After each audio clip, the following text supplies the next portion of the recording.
Hello, my name is Harley Wilson, and I'll be doing my presentation on telomere replication and maintenance. So to start, we're going to define what are telomeres. So telomeres are long tracts of DNA at the linear chromosome's ends composed of tangent-rich repeats of guanine-rich sequence motif. So to summarize what this is saying, it is at the end of chromosomes, repeated guanines that protect the core DNA region. So these sequences do not are not transcribed and translated into other proteins. They are simply there to protect the main DNA sequences within the chromosome. So these are usually about 2 to 20 kbs, depending on the organism and species. Usually the more complicated the species are, the longer the region is.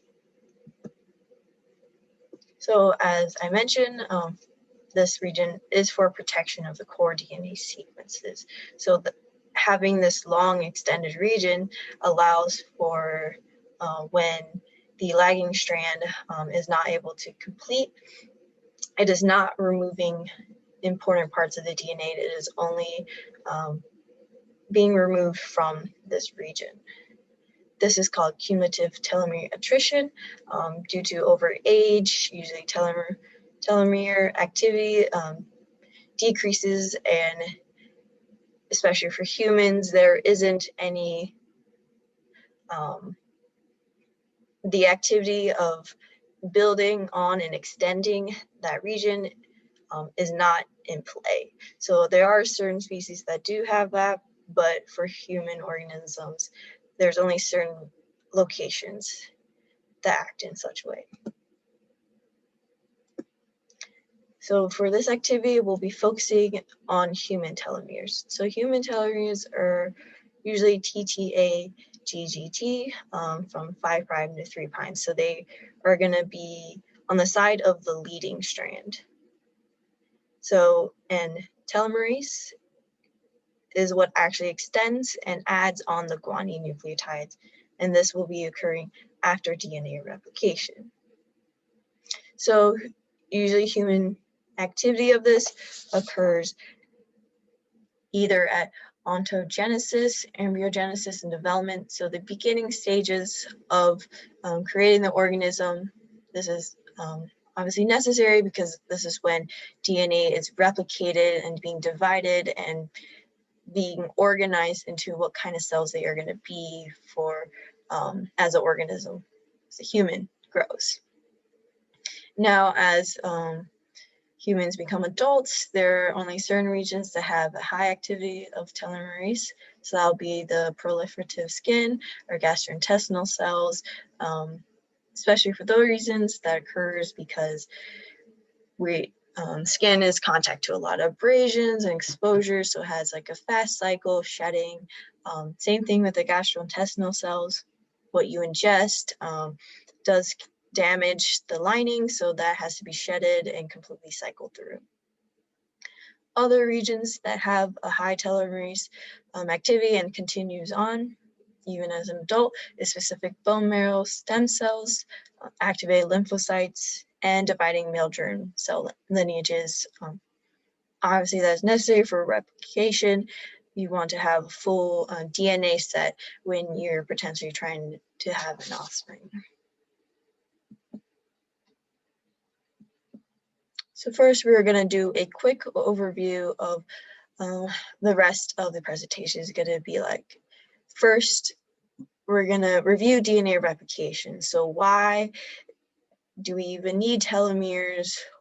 What is it about DNA replication that is not able to complete the end strand, especially that lagging strand? Next, we'll go into the telomerase activity at the telomere duplex region. So how the guanine is extended out, how are they recruited, and how does telomerase operate? As for 3 and 4, they are shown as separate steps for simplicity, but in all actuality, they occur together. Sheltering complex assist in forming the T-loop formation and protecting that end cap region. So we'll demonstrate first how the T-loop formation is able to occur and then afterwards the sheltering complex that assists in that and what parts of the DNA they bind to that allow for protection of that region. So first, we're going to do a quick overview of DNA replication.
So as you can see from the video, so why telomerase is necessary is because even with a lagging strand, if you had an RNA primer all the way extended to the end of it, they are removed. So there won't be a complete DNA strand. You'll start losing however much that primer took up. And that is why telomerase is necessary, so we can kind of extend the leading strand region, so when complementary strands for the lagging strand can come in, they're not important DNA information. So again, this is an overview of the paper activity we're going to do. So first is the telomerase itself, so how that binds, and then the T-loop formation along with the sheltering complex. So telomerase, or also known as telomere-specific reverse transcriptase, TERT, as mentioned with the video, is relied on to replicate past the 5' end, which DNA polymerase isn't able to do.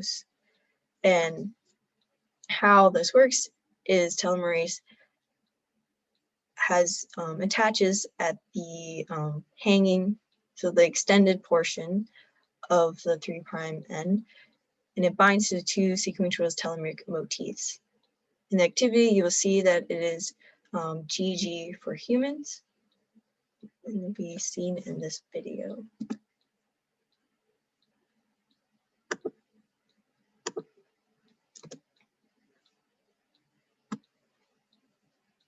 So first, you can see the different components we'll be using. The first one is the telomerase itself, and the complementary sequences is all C's, and that is for the first 2 to be the motifs that attaches already to the G's, and then adding on more guanines. The base strand, so the DNA template that we'll be utilizing and focusing on, along with the 2 regions, the added G's, and then the complementary template for the region.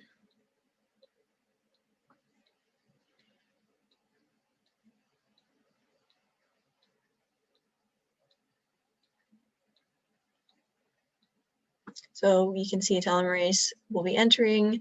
You will be having it positioning right on top.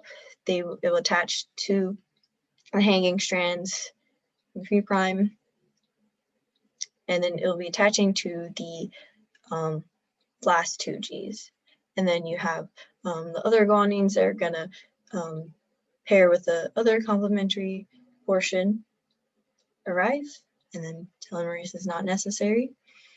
With this, there will be a complementary strands, and a DNA polymerase will then continue to extend that and cap it. So now you have a protection of the end strands, and you extended it. So usually this would occur in multiple cycles, so it actually would be extended further more, but for simplicity's sake, we're just demonstrating this.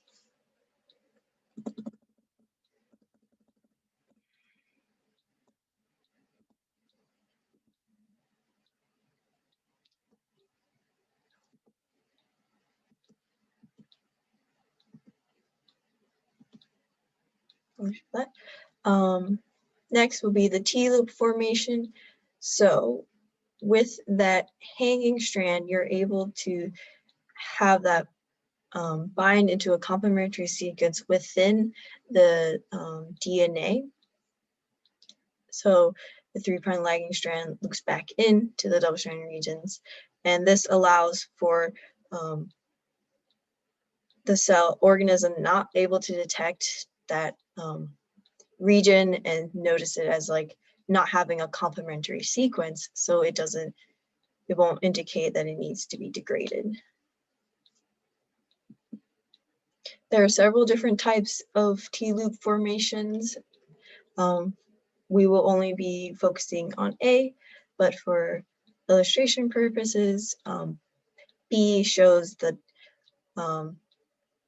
a double-stranded version of A, so it is indicated that potentially complementary sequences are added to that region to kind of hold that loop in place even more. And then C or D are other potential loops. So you can see with C, it's kind of the loop space is open, and then the 3' and 5' and bind to different portions.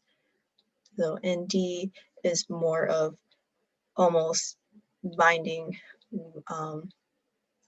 having a cut within the loop region and binding to the portion. So main purpose of these, again, is to make sure that the 3' and the hanging end is not detected by the cell so as not to begin degradation.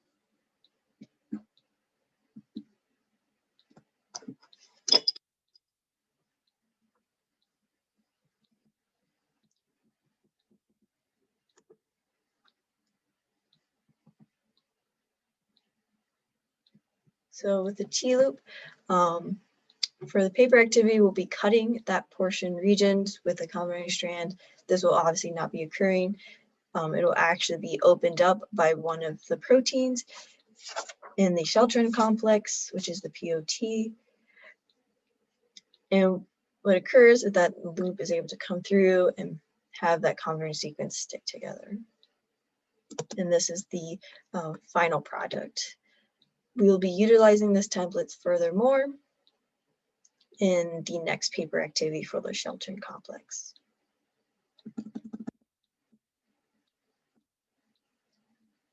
Okay.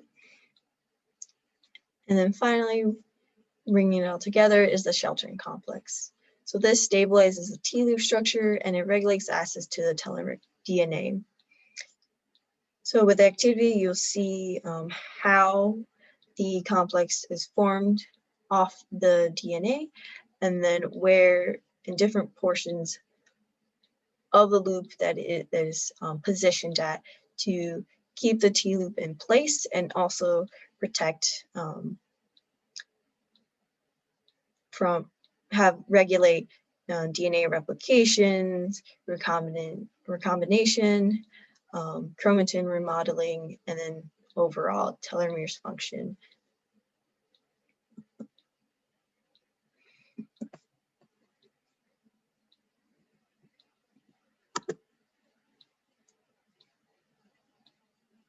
So the pieces we'll be using is RAP1, which will bind to TRF2 first, and then TRF2 and TRF1 bind to the double-stranded DNA. So they don't bind to the actual telomere region, they bind to the double-stranded DNA. POT1 then binds to the single-stranded DNA to open up and allow for the 3' to enter. And then finally, TPP1 and T12 are what connects the POT1, TRF1, and TRF2 together as one complex. So as you can see, this is the complete picture, and there are before available, but for paper, for the first one, the different parts you will have to assemble together.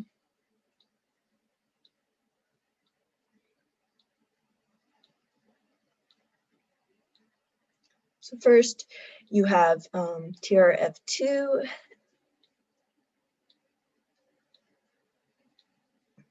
and RAP1. So RAP1 attaches to TRF2, is recruited by TRF2, and then that first bonds to the double-stranded DNA, so not the telomere region. TRF1 is then attaches to TRF2 and the double bonded DNA. Next, you have POT1 that binds to the single-stranded DNA.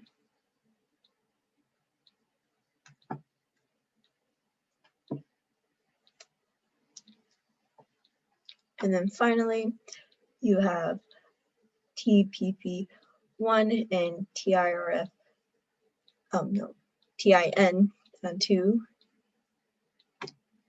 that will connect those two regions together.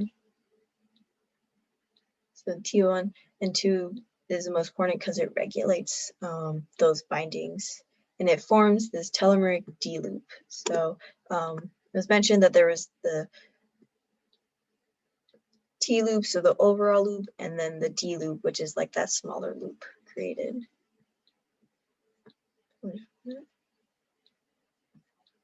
So the D loop is the smaller circle, and the T loop is the actual DNA. So then you can see that the other sheltering complexes are added, and this allows for stability for the T loop, maintaining it and protecting it from or the cell. And then even before the formation of the loop, there is one place, and that prevents from DNA polymerase trying to enter and trying to replicate DNA.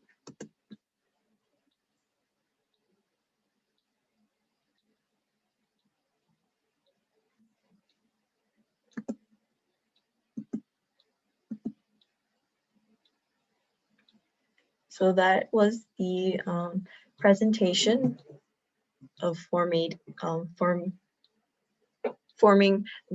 telomere region and protecting it, forming that T loop, and forming the T loop along with the sheltering complex. So, and if there are any questions, please do ask. And these are my citations. So thank you for listening to my presentation.